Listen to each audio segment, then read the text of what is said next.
Hello everyone, welcome to Anand study classes. और आज हम लोग पढ़ने वाले हैं आपके पार्लियामेंट्री प्रिविलेज के बारे में। यानी जो पार्लियामेंट में जो मेंबर होते हैं, क्या उन्हें कोई प्रिविलेज मिलता है या प्रिविलेज का मीनिंग क्या होता है। ठीक है, तो आज हम लोग समझेंगे पहले मीनिंग क्या है आपका, ये पर्पस क्या है पार्लियामेंट प्रिविलेज देने का। ठीक है, और अगले लेक्चर में जो आपके टाइप्स ऑफ प्रिविलेज होते हैं आपके, मैं बता दे रहा हूँ क्या क्या होते हैं। पहला एक इंडिविजुअल होता है, दूसरा कलेक्टिव प्रिविलेज होता है। ठीक है, तो अगले लेक्चर में हम लोग आपके कलेक्टिव और इंडिविजुअल प्रिविलेज को देखेंगे, लेकिन आज हम लोग समझेंगे कि जो पार्लियामेंट्री प्रिविलेज है उसका मीनिंग क्या होता है और उसका पर्पस क्या होता है। तो चलिए समझते हैं पार्लियामेंट्री प्रिविलेज।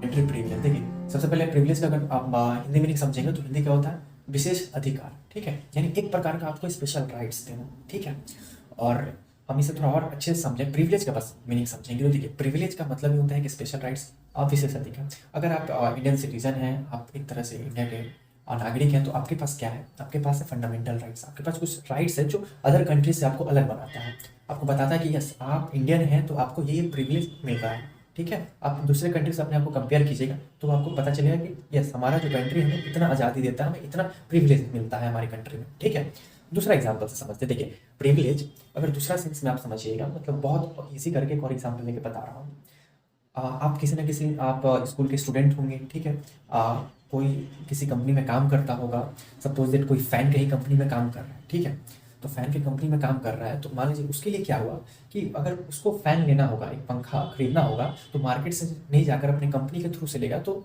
उसको क्या कुछ रेट आपको सस्ता मिलेगा। ऐसा होता भी है, जनरली हम लोग सुनते भी हैं कि नहीं हम कंपनी से ला देंगे, कंपनी से तो मुझको इतना ही रेट में मिल जाएगा, तो मार्केट से क्या कर दोगे, मार्केट से तो तुमको उतना रेट लगेगा, लेकिन मैं कंपनी से डायरेक्ट लाऊंगा क्योंकि मैं कंपनी में हूँ। ऐसा आपने सुना होगा अपने घर में ही नहीं तो अपने अगल बगल में आपको सुनने को मिलता होगा कि जो कोई ना कोई आपके किसी कंपनी में या कहीं ना कहीं इंस्टीट्यूट में काम करते हैं तो कहते हैं कि नहीं मैं एडमिशन करा दूंगा, कोई दिक्कत नहीं होगा उसमें। क्यों? क्योंकि उनको कहीं ना कहीं एक प्रिविलेज है उस इंस्टीट्यूट के लिए या उस कंपनी के लिए। ठीक है, तो उसका मतलब क्या होता है, एक प्रिविलेज, वो एक प्रिविलेज है, विशेष अधिकार, उनको कहीं ना कहीं कुछ स्पेशल आपके राइट्स हैं। ठीक, अब आते हैं पॉलिटिकल सेंस में। ठीक है, ये हमने बस बात किया है प्रिविलेज का मतलब क्या है। ठीक है, अब समझेंगे हम लोग पॉलिटिकल और इसका जो पार्लियामेंट्री प्रिविलेज क्या है, बस मीनिंग और पर्पस हम लोग आज अच्छे से देखेंगे। ठीक है, चलिए स्टार्ट करते हैं। आप समझते हैं कि पॉइंट्स क्या क्या है। ठीक है, पॉइंट्स, ठीक है, पॉइंट्स को समझते हैं। देखिए क्या है, parliamentary privilege are special rights, immunities and exemption enjoyed by the two houses of parliament, their committees and their members. हो सकता है राइटिंग उतना अच्छा नहीं हो। ठीक है, इस पे आते भी आप लोग कमेंट भी आते हैं कि आप राइटिंग लिखो। ठीक है, तो थोड़ा सा दिक्कत होता है बट अच्छा हो रहा है धीरे धीरे, और मैं रीड कर देता हूँ, इसलिए एक बार मैं आपको रीड करके बता देता हूँ कि रीड कर दूंगा जिससे कि आपको थोड़ा सा क्लियर हो जाता है कि क्या वर्ड लिखा गया है। ठीक है, देखो पहला पॉइंट कहने का मतलब ये क्या कर रहा है कि पार्लियामेंट्री प्रिविलेज का एक तरह का राइट्स है। तुम ये सोचो कि जो हमारे मेंबर ऑफ पार्लियामेंट है, इतना लोग पॉलिटिक्स में जाने के लिए क्यों इच्छित रहता है, क्यों कहता है कि नहीं यार पॉलिटिक्स में जाओ तो जनरेशन, या मतलब होता नहीं आपका पुस्ट एक तरह से पूरा फाइनेंशियल कहो या इकोनॉमिकल कहो पूरा अच्छा हो जाता है। क्यों? क्योंकि कहीं ना कहीं उसमें तो एक प्रिविलेज मिलता है, एक एक्स्ट्रा प्रिविलेज जो हम लोग आम बात करते हैं कि अगर वो पॉलिटिक्स में है तो फंड अच्छे से अच्छे भाई उसके पॉकेट में आता होगा। तो ये तो हम बात करते हैं एक तरह से जो उसको जनरली फायदा होता ही होता है। और एक हम देखें थोड़ा सा कॉन्स्टिट्यूशनल के थ्रू की जो पार्लियामेंट के अगर वो मेंबर बन जाता है तो उसको क्या प्रिविलेज मिलता है। सपोज दैट आप एक मॉनिटर ही बनते हो अपनी क्लास में, तो आपको कुछ ना कुछ प्रिविलेज रहता है, आप बाहर घूम सकते हो, आपको उतना परमिशन लेने की जरूरत नहीं रहती है, लेकिन आपको प्रिविलेज मिलता है। तो उसी प्रकार जो पार्लियामेंट में जो लोग होते हैं उनको कहने का तात्पर्य यहाँ सिंपल है आपका कि क्या है, स्पेशल राइट्स है आपके, और यहाँ पे एग्जम्पशन का मतलब होता है छूट। ठीक है, छूट होता है, और जो दोनों हाउसेज यानी लोकसभा राज्यसभा दोनों हाउसेज के आपके लोग और जो कमिटीज हैं और जो मेंबर्स हैं उसमें उस सभी लोग क्या है होते हैं, ये प्रिविलेज का फायदा उठाते हैं। यानी प्रिविलेज मतलब सिंपल, आप पार्लियामेंट के क्या हो, मेंबर हो या उसके कमेटी के मेंबर हो या आप वहाँ पे एक मिनिस्टर हो, तभी भी आपको क्या है प्रिविलेज मिलेगा, एक टाइप का छूट होता है। ठीक है, समझ में आ रहा है? मतलब पार्लियामेंट्री प्रिविलेज क्या है कि स्पेशल राइट्स है, इम्यूनिटीज है एंड एग्जम्पशन है आपके, enjoyed by the two houses, दोनों हाउस एंजॉय करते हैं इस छूट को, इस राइट्स को, और इसके कमिटीज भी एंजॉय करते हैं और इसके मेंबर्स भी जो होते हैं वो भी एंजॉय करते हैं। ठीक है, ये पहला पॉइंट है, पहला पॉइंट क्लियर कर रहा है कि है क्या, तो एक स्पेशल राइट है। ठीक है, आपके आगे बढ़ते हैं। ठीक है, नेक्स्ट पॉइंट देखते हैं आपके विदाउट दिस प्रिविलेज। देखो यहाँ बता रहा है एक तरह से कह सकते हो प्रिविलेज के इंपॉर्टेंस को बता रही है, पर्पस बता रहा है क्यों प्रिविलेज रखा जाता है। और मैंने स्टार्टिंग में बता दिया था प्रिविलेज, पूरा एग्जांपल देकर आपको समझा दिया था कि क्यों प्रिविलेज, कोई भी कंपनी हो, कोई भी इंस्टीट्यूशन हो, आपका कहीं ना कहीं प्रिविलेज देता है, आपको देना ही पड़ता है एक तरह से।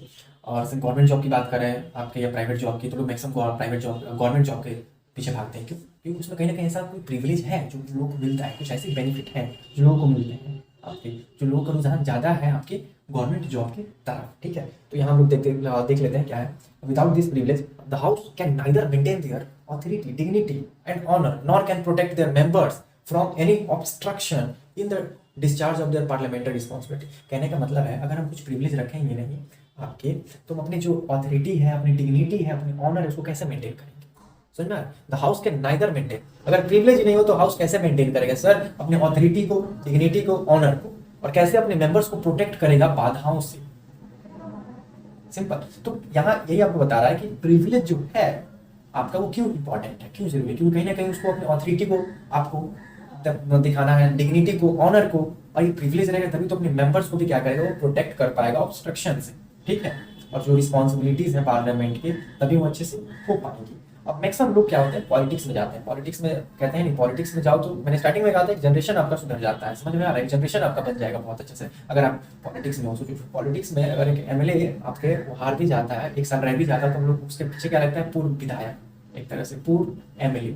तो इसका समझ सकते हो कि प्रिविलेज क्या है। पेंशन आपका, गाड़ी वो है ही बहुत अच्छा, और यहाँ पे आपका एक प्रिविलेज भी मिल रहा है, तो वो एक्स्ट्रा है। यहाँ मीनिंग समझ रहे हैं, ठीक है, मीनिंग समझ लो। वो सब भी बातें करेंगे हम लोग जब आपके एक तरह से स्टार्ट करेंगे, जब कॉलेक्टिव और आपके इंडिविजुअल प्रिविलेज सब का बारे में आपके नेक्स्ट लेक्चर में होगा, क्लासिफिकेशन जब करेंगे पार्लियामेंट्री प्रिविलेज के बारे में, ठीक है। तो सेकंड पॉइंट क्लियर हुआ क्यों इसमें इंपॉर्टेंस की बात की जा रही है। लास्ट पॉइंट देखो, लास्ट पॉइंट क्या है, और this rights are also given to those individual who speak and participate in any committee of parliament. देखो लास्ट पॉइंट कहने का मतलब है कि जो प्रिविलेज है किसको किसको मिलता है, simple, who enjoy the privilege. तो पहली चीज तो हमने समझ लिया कि सर आप एमपी हो, आप एमएलए हो, तो आपको, आप सदन के मेंबर हो तो आपको प्रिविलेज मिलेगा सर, याद रखिए। कमेटी भी हो, कमेटी भी गठित की जाती है, कमेटी भी बताएंगे पार्लियामेंट्री कमेटी क्या होता है, इसके बारे में भी किसी और दिन हम लेक्चर में बात करेंगे, पार्लियामेंट्री कमेटी क्या होता है, ठीक है।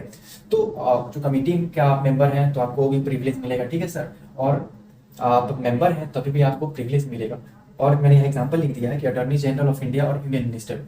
आपके देखो अटॉर्नी जनरल ऑफ इंडिया क्या होते हैं, आपके एक तरह से लीगल एडवाइजर होते हैं, समझ लो इंडिया के, समझ रहे हो। मान लो गवर्नमेंट के खिलाफ कोई केस आता है तो कौन लड़ता है, अटॉर्नी जनरल ऑफ इंडिया। ये लीगल एडवाइजर भी, जब गवर्नमेंट को जरूरत पड़ता है तो ये कुछ लीगल एडवाइजर भी देते हैं, समझ में आ रहा है। तो वो अटॉर्नी जनरल है। अटॉर्नी जनरल क्या होता है, which includes in parliamentary privilege, ठीक है। तो लास्ट पॉइंट यही बता रहा है कि हमें क्या है, कौन कौन लोग हैं जो आपके प्रिविलेज लेते हैं, हु एंजॉय द प्रिविलेज। तो this rights are also given those individuals who speak, जो पार्लियामेंट के लिए बोलते हैं, जो पार्टिसिपेट हैं, जो कमेटी के मेंबर हैं, उन्हें क्या होता है आपके और प्रिविलेज मिलता है, जिसमें attorney generals and union ministers भी होते हैं, देख सकते हो। तो ये वो पार्लियामेंट्री प्रिविलेज। नेक्स्ट हम लोग बात करेंगे आपके इसका क्लासिफिकेशन कर देंगे, आपके इंडिविजुअल एंड कलेक्टिव होता है, ठीक है, दो होता है, याद रखिएगा। उसका क्लासिफिकेशन करके, और मैं बता दूं ये आर्टिकल आपके, अगर आप कॉन्स्टिट्यूशन में इसका आर्टिकल है 105, आपके आर्टिकल में पार्लियामेंट्री प्रिविलेज के बारे में मेंशन किया गया है, ठीक है। तो नेक्स्ट हम लोग मिलेंगे आपके कलेक्टिव और इंडिविजुअल, ठीक है, आपके प्रिविलेज के बारे में।